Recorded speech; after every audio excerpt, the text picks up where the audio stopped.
ആ അച്ഛാ, അവിടെ എത്തിയല്ലോ അല്ലേ? ഇവിടുത്തെ കാര്യങ്ങളൊന്ന് ഒതുങ്ങിക്കഴിഞ്ഞാൽ എനിക്കും ഒക്കെ കൂടി അങ്ങോട്ട് വരാൻ പറ്റുള്ളൂ. കുട്ടുവിൻ്റെ സ്കൂൾ കാര്യങ്ങളെല്ലാം കഴിയുമ്പോഴേക്കും ഞങ്ങൾ അങ്ങ് എത്തും. അവനൊരു നല്ല സ്കൂളിൽ തന്നെ ചേർക്കണം അച്ഛാ. അച്ഛാ അതിനുള്ള കാര്യങ്ങൾ ചെയ്തോ. ഞാനുള്ള ഡ്യൂട്ടി കഴിഞ്ഞ് എത്തിയിട്ട് വൈകിട്ട് വിളിക്കാം. സാറെന്താ മോനെ ഇവിടുത്തെ സ്കൂളിൽ ചേർക്കുന്നുണ്ടോ? അതെ, കുട്ടുവിന്റെ പഠിത്തമൊക്കെ ഇനി ഇവിടാ അല്ലേടാ? ആഹാ, അപ്പൊ പിന്നെ ഇവിടെ മോന്റെ കാര്യങ്ങളൊക്കെ നോക്കാൻ ആരാ ഉള്ളത് സാറ്? ആ, ഞങ്ങളെല്ലാരും തിരിച്ചു പോരുവാടോ. മോനും മോളും വൈകാതെ ഇങ്ങെത്തും. അത് കൊള്ളാലോ സാറേ. ഞാനടക്കമുള്ള എല്ലാവരും പുറത്തേക്ക് പോകാനുള്ള നെട്ടോട്ടത്തിലാണ്.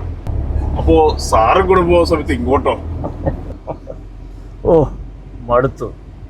നമ്മുടെ ഈ നാടിൻ്റെ ഒരു സൗന്ദര്യവും സംതൃപ്തിയും മറ്റെവിടെ പോയാൽ കിട്ടും? ഹലോ ഹായ് നമസ്കാരം കൊച്ചി, ഞാൻ നിങ്ങളുടെ സ്വന്തം RJ ഷാൻ. ഇത് നിങ്ങളുടെ പ്രിയപ്പെട്ട പ്രോഗ്രാം മറക്കാത്ത ഈണങ്ങൾ.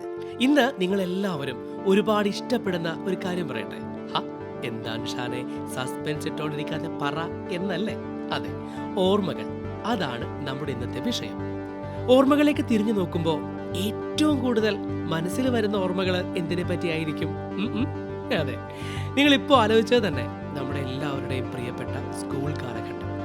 നമ്മുടെയൊക്കെ സ്കൂൾ കാലഘട്ടവും അന്നത്തെ കുസൃതികളും കൂട്ടുകൂടലുകളും ഇണക്കങ്ങളും പിണക്കങ്ങളും ഒക്കെ ആലോചിച്ച് ഈ നൊസ്റ്റാൾജിയ അയവിറക്കാത്ത ആരാ ഉണ്ടാവുക? ക്ലാസ്സിലിരുന്ന് സംസാരിച്ചതിന് ക്ലാസ്സിന് പുറത്തിറങ്ങി നിൽക്കേണ്ടി വന്നിട്ടുണ്ടോ നമുക്ക് എപ്പോഴെങ്കിലും? ഞാനൊക്കെ പഠിച്ച സ്കൂളിലെ ഉച്ചക്ക് കിട്ടുന്ന ഒരു കഞ്ഞി പയറുണ്ട്. സത്യം പറയാലോ, അത് കഴിക്കാൻ വേണ്ടിയാ പല ദിവസങ്ങളിലും ക്ലാസ്സിൽ പോയിരുന്നത് തന്നെ. ആഹാ, അത് പറയുമ്പോൾ പോലും എൻ്റെ വായിൽ വെള്ളം നിറയുന്നുണ്ട്. ക്ലാസ്സിലെ ബോർഡിൽ വട്ടപ്പേര് എഴുതി വെച്ചതിന് രവിമാഷിന്റെ കയ്യിൽ നിന്ന് അടി മേടിച്ച് ഏങ്ങലടിച്ച് കരഞ്ഞ ഒരു കുഞ്ഞു ഷാനുണ്ടായിരുന്നു. അപ്പോൾ ഞാൻ പറഞ്ഞു വന്നതേ, ഇപ്പോൾ നിങ്ങളുടെ മനസ്സിലും ഇതുപോലൊരു 100,000 ഓർമ്മകൾ ഓടിക്കളിക്കുന്നില്ലേ? അപ്പോൾ ഇനി ഒന്നും നോക്കണ്ട, വിളിച്ചോളൂ 80865 നമുക്ക് കുറച്ച് ഓർമ്മകളൊക്കെ അയവിറക്കി ഇരിക്കാന്നേ. ഞാൻ നിങ്ങളുടെ സ്വന്തം RJ ഷാൻ. നിങ്ങൾ കേൾക്കുന്നത് മലയാളക്കരയുടെ സ്വന്തം 95.7 കേരള FM. വണ്ടി നിർത്തിക്കുക.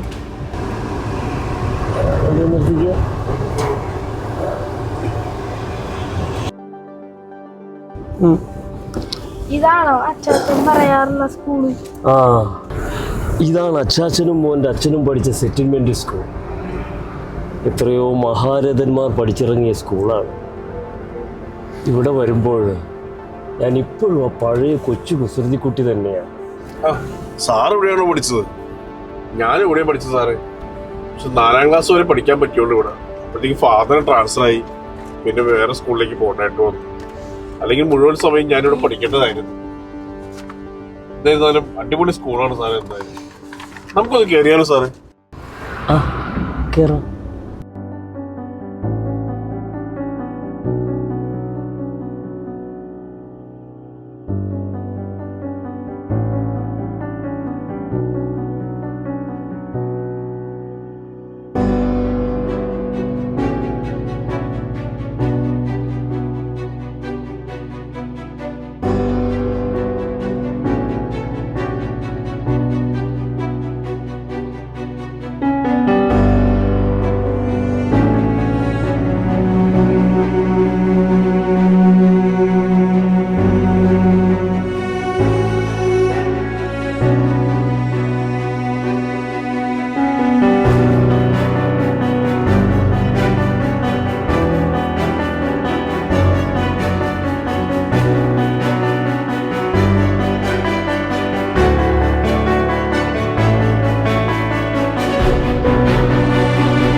ചന്ദ്ര, നീ ഇതെപ്പോ എത്തി?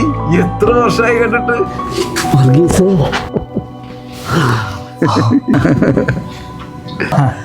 അതാ എന്റെ കൊച്ചുമോൻ. മോനെ, നീ വാ. പിന്നെ ഏതെങ്കിലും ഒരു നല്ല സ്കൂളിൽ ചേർക്കണം. ഞാനും മോനും മോളും ഒക്കെ എല്ലാം നിർത്തി നാട്ടിലേക്ക് തിരിച്ചു പോരുകയാണ്. ഓ ശരി. സ്കൂൾ അഡ്മിഷൻ ആയതുകൊണ്ടാണ് ഞാനും കൊച്ചുമോനും കൂടെ നേരത്തെ ഇങ്ങോട്ട് പോകുന്നത്. എടാ, നിങ്ങളൊക്കെ ഇപ്പോഴും ഇവിടെ വരാറുണ്ടോ? എടാ, നിങ്ങൾ ഓരോരുത്തരും നാട് വിട്ടു പോകുമ്പോഴും എനിക്ക് ഈ നാടിനെയും ഈ സ്കൂളിനെയും ഒന്നും വിട്ടുകളയാൻ താല്പര്യമില്ലായിരുന്നടാ. അതുകൊണ്ടല്ലേ ഇവിടെ പഠിച്ച് ഞാൻ ഇവിടെ തന്നെ അധ്യാപകനായി റിട്ടയർ ചെയ്തു. എന്നാലും എല്ലാ ദിവസവും തന്നെ ഞാൻ ഇവിടെ വരും. ഈ അടഞ്ഞു കിടക്കുന്ന ക്ലാസ് റൂമുകളോടും മരങ്ങളോടൊക്കെ സംസാരിക്കും. ഓരോരോ ഓർമ്മകളായി ഓർക്കും. പിന്നെ അല്പസമയം ആ ഗ്രൗണ്ടിൽ പോയിരിക്കും. ഞാനിവിടെ വിട്ടപ്പോൾ പോകാനാണ്. എന്തൊക്കെയുണ്ടോ വിശേഷങ്ങൾ? രണ്ട് മക്കളും ഡൽഹിയിലാണ്. അവരവിടെ സെറ്റിലാ. ഞാനും അവളും മാത്രം വീട്ടിൽ. ഇടയ്ക്ക് മക്കളെടുക്കാൻ പോകും. കുറച്ച് സമയം അവരോട് ചെലവഴിക്കും. പിന്നെ ഇങ്ങ് തിരിച്ചു പോയി. അപ്പോൾ വിശ്രമ ജീവിതം അല്ലേ? അത്ര തന്നെ. നമ്മുടെ സ്കൂൾ ഒരുപാട് മാറിപ്പോയല്ലേടാ? അതെ. ഇപ്പോൾ LKG മുതൽ +2 വരെ ഉണ്ട്. ഒരുപാട് മാറ്റങ്ങളുണ്ടായിട്ടുണ്ട്. ആ,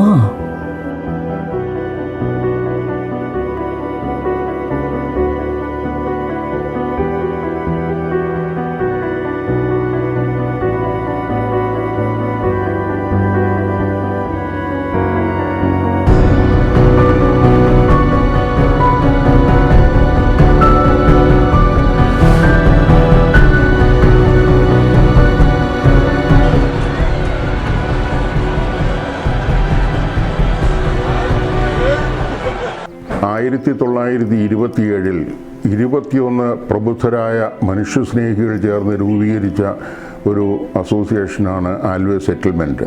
98 വർഷത്തെ മഹനീയമായ പാരമ്പര്യത്തിൽ ഒരു സെഞ്ചുറിയോട് അടുത്ത് നിൽക്കുന്ന സമയത്ത് ഈ സെറ്റിൽമെൻറ്റുമായിട്ട് ബന്ധപ്പെട്ട എല്ലാവരും വളരെ ഉത്സാഹത്തിലും സന്തോഷത്തിലുമാണ്.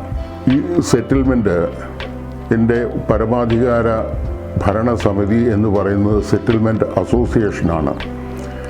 പാർട്ടിസിപ്പേറ്റിംഗ് ചർച്ചസ് 4 കോഓപ്പറേറ്റിംഗ് ചർച്ചസിൽ നിന്ന് തിരഞ്ഞെടുക്കപ്പെടുന്ന 4 പ്രതിനിധികൾ വീതം 16 പേരും, ആലുവ യൂണിയൻ ക്രിസ്ത്യൻ കോളേജിനെ പ്രതിനിധീകരിച്ച് ഉള്ള 3 പേരും, 3 എക്സ് ഒഫീഷ്യോ മെമ്പേഴ്സും, അസോസിയേഷൻ കോർട്ട് ചെയ്യുന്ന 2 പേരും അടങ്ങുന്നതാണ് ഈ ആലുവ സെറ്റിൽമെൻറ്റ് അസോസിയേഷൻ.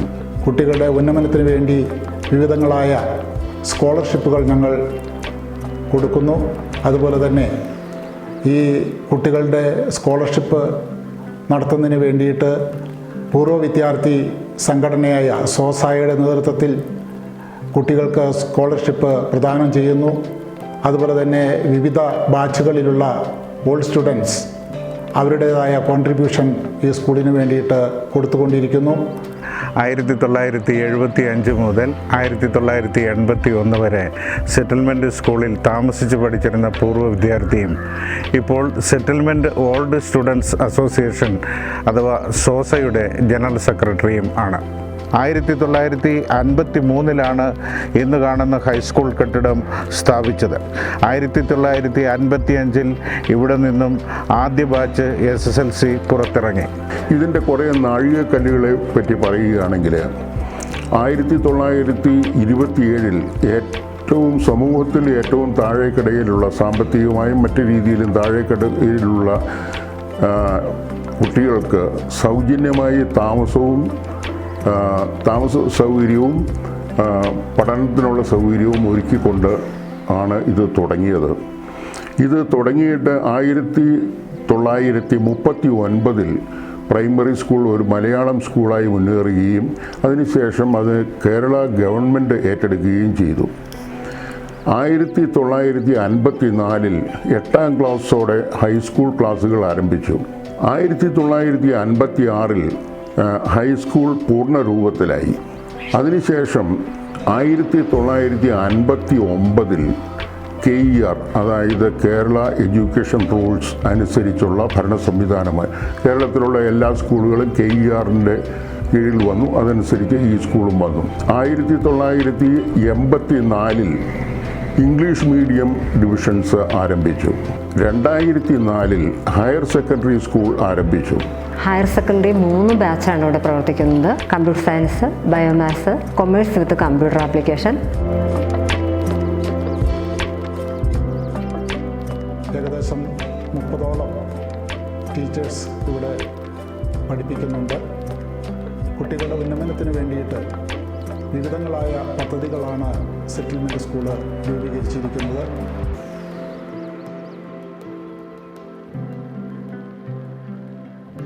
കലാകായിക സാംസ്കാരിക മേഖലകളിലൊക്കെ പ്രഗത്ഭരായ വ്യക്തിത്വങ്ങളെ വാർത്തെടുത്ത ആലുവയിലെ ഈ ഒരു പ്രമുഖ വിദ്യാലയം ഇന്നും വളരെ പ്രൗഢിയോടെ തന്നെ തലയുയർത്തി നിൽക്കുന്നു.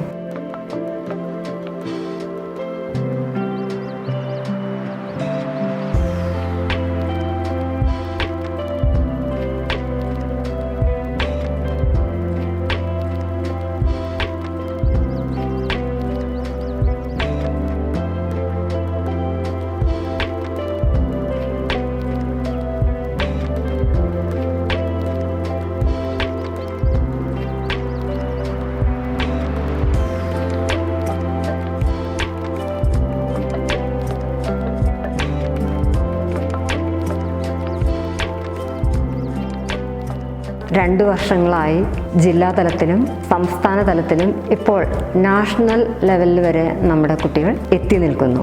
വെയ്റ്റ് ലിഫ്റ്റിങ്ങിൽ 89 കിലോഗ്രാം ഭാരം എടുത്തുകൊണ്ട് +1 കൊമേഴ്സിൽ പഠിക്കുന്ന ശ്രീറാം KV എന്ന കുട്ടി സ്റ്റേറ്റ് ലെവൽ 4ാം സ്ഥാനത്ത് എത്തി.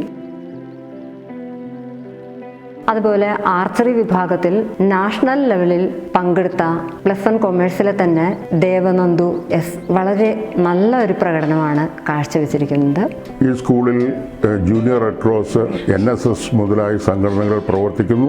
NSS ആരംഭിച്ചത് 2023-24 അക്കാഡമിക് ഇയറിലാണ്. വിവിധ പ്രവർത്തന മേഖലകളിൽ വളരെയധികം സ്തുത്യർഹമായ സേവനങ്ങൾ NSS വോളണ്ടിയേഴ്സ് കാഴ്ചവെച്ചിട്ടുണ്ട്.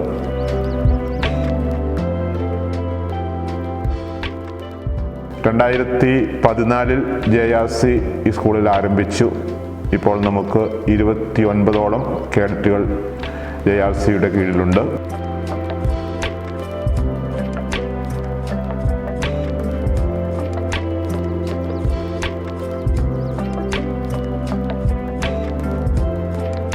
ഈ പ്രവർത്തനങ്ങൾക്കെല്ലാം പുറമെ കലാകായിക രംഗങ്ങളിലും Aluva settlement higher secondary school വളരെ മുൻപന്തിയിൽ തന്നെയാണ്.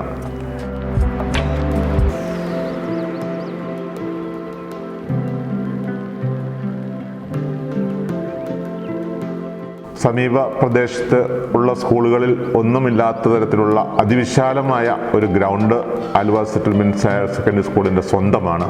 അവിടെ എല്ലാ ദിവസവും തന്നെ ഫുട്ബോൾ, നെറ്റ്ബോൾ എന്നിവ അതിൻ്റെ പരിശീലനങ്ങൾ ക്രമമായി ഇവിടെ നടക്കുന്നുണ്ട്.